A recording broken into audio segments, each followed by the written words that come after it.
Hello friends, this is Dr. Nazar this side. Let's continue with the topic arrhythmia basics.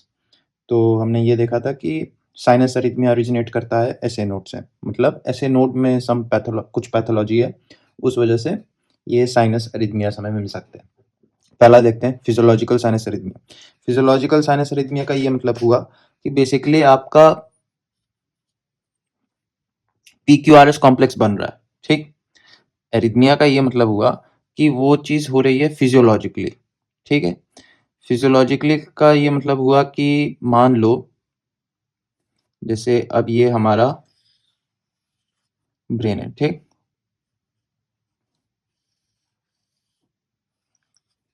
तो मान लो ये brain है और ये रहा आपका हार्ट, ठीक। तो ब्रेन से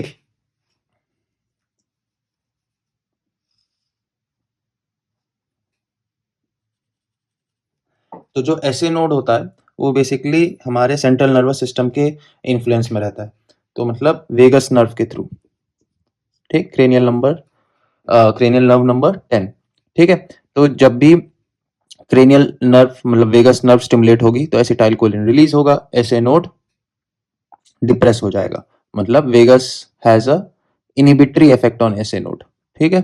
तो जब भी वेगस नर्व स्टिमुलेट होगी, एक्टिवेट होगी, तो हार्ट रेट कम हो जाएगा, और जब भी वेगस नर्व इनहिबिट हो जाएगी, रुक जाएगी काम करना, तो एसए नोड ओवर फायर करेगा। अब देखने वाली बात यह है कि जो लंग्स होते हैं, जो हमारा रेस्पिरेटरी सिस्टम है, वो वेगस नर्व को स्टिमुलेट कर सकता है या फिर इनहिबिट कर सकता है, ठीक है। तो जब भी हम सांस लेते हैं, इंस्पायर करते हैं इंस्पिरेशन पे, तो इंस्पिरेशन में क्या होता है कि वेगस नर्व इनहिबिट हो जाती है, ठीक है। तो वेगस नर्व जब इनहिबिट हो जाती है तो हमारा इंस्पिरेशन पे वेगस इनहिबिट होती है और हार्ट रेट बढ़ जाता है, ठीक। और अगर एक्सपायरेशन की बात करें तो वेगस हमारा स्टिमुलेट हो जाता है और हार्ट रेट हमारा कम हो जाता है, ठीक है। तो इस वजह से ये देखा गया है कि ये तो नॉर्मल फिजियोलॉजिकल पैटर्न है, तो इंस्पिरेशन एक्सप्रेशन के पैटर्न्स में हमें ये चीज मिल सकती है कि हार्ट रेट कभी तेज हो रहा है, कभी लो हो रहा है, तो इसको फिजियोलॉजिकल साइनस अरिथमिया बोला गया है, ठीक है। तो इसको हम लोग ऐसा बना लेते हैं, यहाँ पे मान लो ये रहा पी वेव,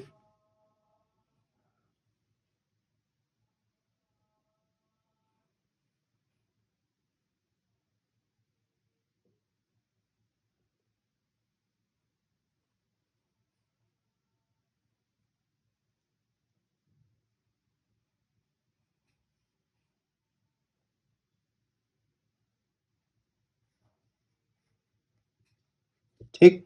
तो ध्यान से देखोगे अगर, तो यहाँ पे हमारा जो आर आर इंटरवल है वो चेंज हो रहा है,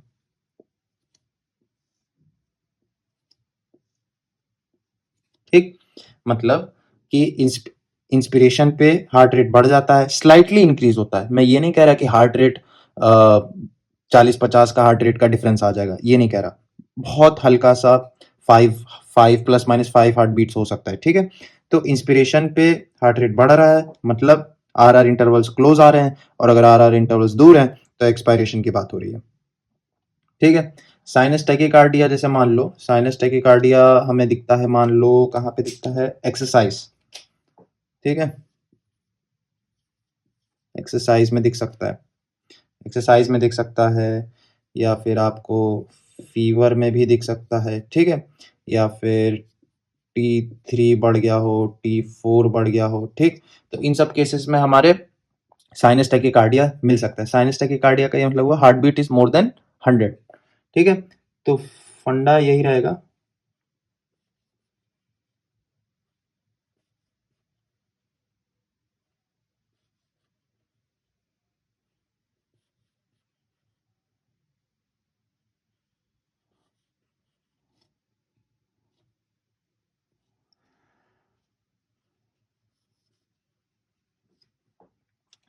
ऊपर वाले के कंपैरिजन में देखोगे तो कितनी बार क्यूआरएस बना,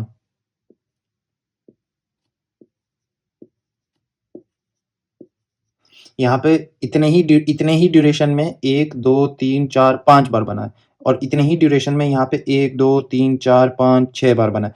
तो ये इंक्रीज हो गया, मतलब इसमें हार्ट रेट बढ़ गया है। तो साइनस टैकिकार्डिया एक्सरसाइज में दिख सकता है, फीवर में दिख सकता है, थायरोटॉक्सिकोसिस में भी दिख सकता है, मतलब T3 T4 थायराइड हार्मोन्स बढ़ जाते हैं। ठीक है। अब मान लो साइनस ब्रेडिकार्डिया, ठीक है। साइनस ब्रेडिकार्डिया किन किन कंडीशंस में हो सकता है, मतलब कि हमारा ऐसे नोड में कुछ खराब है, इंजरी है, ऐसे नोड खराब है, डैमेज है, तो उस वजह से साइनस एट्रियल नोड ही फायरिंग कम कर रहा है, तो उसको साइनस ब्रेडिकार्डिया बोलते हैं। तो जैसे कि मान लो हाइपोथर्मिया हो गया, ठीक है, या फिर जॉन्डिस हो गया, ठीक है, कोलेस्टैटिक जॉन्डिस हो गया, या फिर T3 T4 कम हो गए, तो इन सब केसेस की वजह से हमारा साइनस ब्रेडिकार्डिया दिख सकता है। साइनस ब्रेडिकार्डिया कैसा दिखेगा, वो मान लो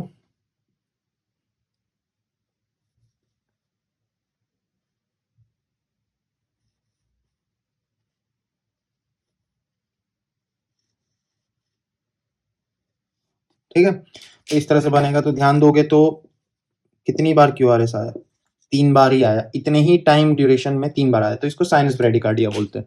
ठीक है। अब आगे देखो, एक स्पेशल कंडीशन है साइनस टैकीब्रेडी सिंड्रोम। तो इसका दूसरा नाम सबने सुना होगा, मुझे पता है, इसको बोलते हैं सिक साइनस सिंड्रोम। ठीक है। मान लो जैसे कि ऐसे नोट क्या है कि पार्शियली इंजर्ड है, 50% डैमेज है, कंप्लीटली डैमेज नहीं है, जैसे MI की वजह से हो गया, इंजरी की वजह से हो गया, ऐसे नोट खराब है। ठीक है, कभी तेज काम करता है, कभी स्लो काम करता है, तो कुछ इस तरह से पैटर्न दिखता है।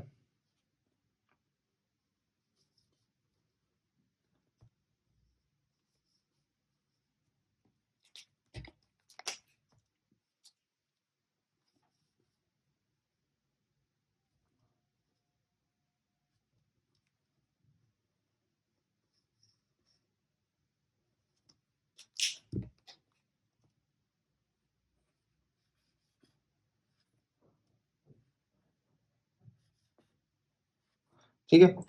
तो साइनस टैकीब्रैडी सिंड्रोम बेसिकली ऐसा है कि कभी टैकीकार्डिया भी मिलेगा, कभी ब्रैडीकार्डिया भी मिलेगा। साइनस ब्रैडीकार्डिया और हम लोग कहाँ देख सकते हैं, साइनस ब्रैडीकार्डिया बेसिकली एथलीट्स में भी मिल सकता है, क्योंकि एथलीट्स का बेसिकली ये देखा गया है कि रेस्टिंग हार्ट रेट भी बहुत लो होता है, और उनका हार्ट रेट बेसिकली बहुत कम रहता है, तो इस वजह से उनको साइनस ब्रैडीकार्डिया फिजियोलॉजिकली भी रहता है। ठीक है। अब मैं आपको एक चीज बताना चाहता हूँ कि ये वाला जो कॉन्सेप्ट है ना, कि वेगस का हार्ट रेट के साथ क्या रिलेशन है, तो ऐसे है कि ऐसे समझो इनवर्स है, कि अगर वेगस इनहिबिट हो गई तो हार्ट रेट बढ़ेगा, और वेगस स्टिमुलेट हुई तो हार्ट रेट घटेगा। तो जैसे ही मान लो हम बात करें कि ट्रांसप्लांटेड हार्ट में, जो ट्रांसप्लांटेड हार्ट होता है ना, उसमें हम लोग वेगस नर्व के कनेक्शंस नहीं देते, नो वेगल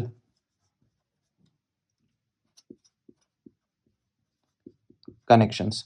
तो उस पेशेंट में भी क्या होगा, नो फिजियोलॉजिकल साइनस अरिथमिया।